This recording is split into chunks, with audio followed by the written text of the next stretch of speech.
Thanks to our friends at The Motley Fool for sponsoring this video.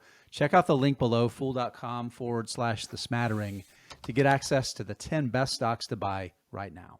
Investors have absolutely lost their shirts buying all of the latest hyper growth ideas out of Silicon Valley over the last year or so.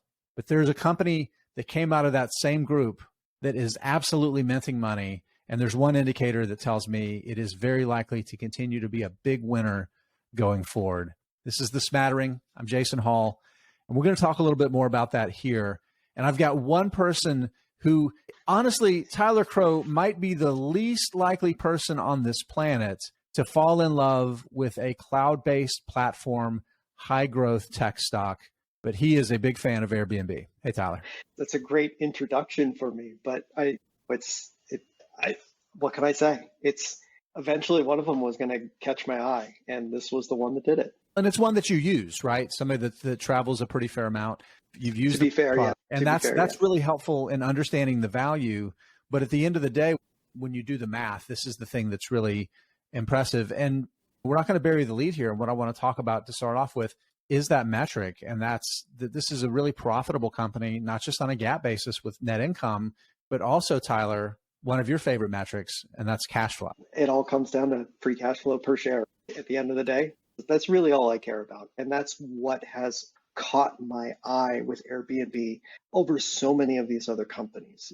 The concept of the hypergrowth company, the Silicon Valley tech startup, was that you were going to scale so fast that you could develop economies of scale, and that would turn into profitability.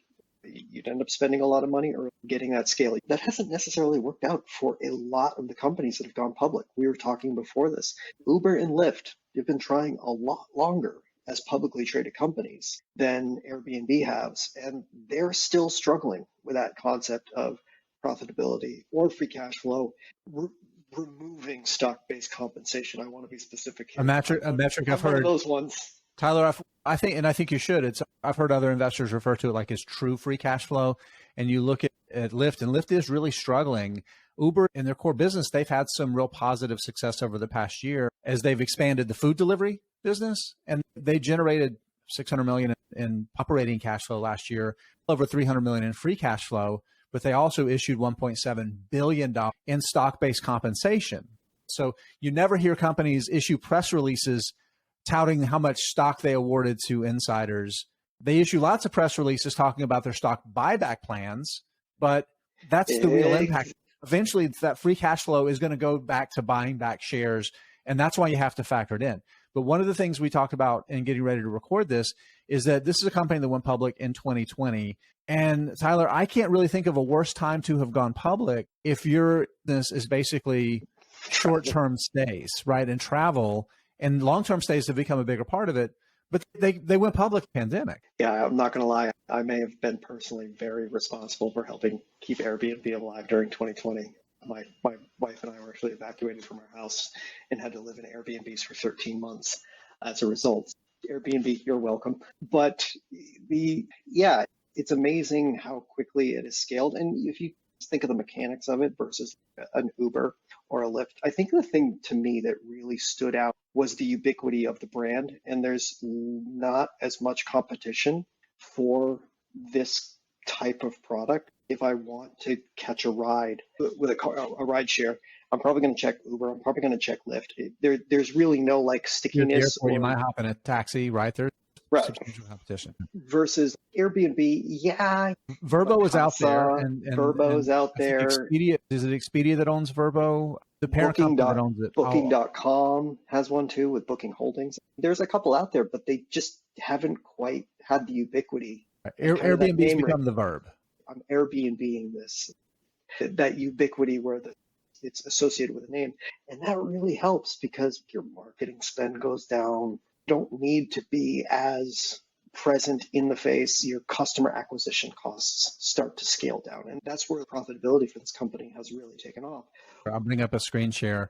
It lost a tremendous amount of money in 2020 and then 2021, and it broke into positive free cash flow in early 2021 and has continued to grow it to well over $3 billion in the last year. I'm going to pull off this net income here because the loss is so large. I'm going to remove that from the chart just so you can really see from a scale perspective. That's what its free cash flow growth has been. I want to bring up one more thing, Tyler, and that's stock-based compensation, because we beat up on Uber a little bit with their big $1.7 billion in stock-based compensation over the past year. 930 million, right? It's not a small number.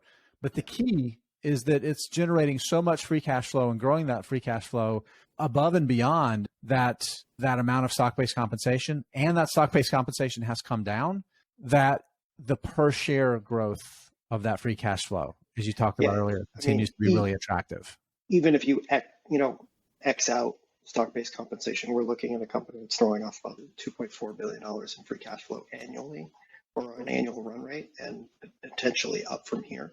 Still a little bit expensive for that kind of free cash flow generation, but at the rates that it has been growing and being able to scale up from here, it looks promising.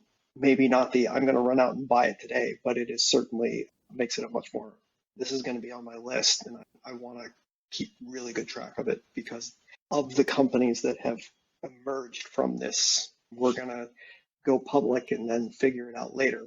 Airbnb figured it out.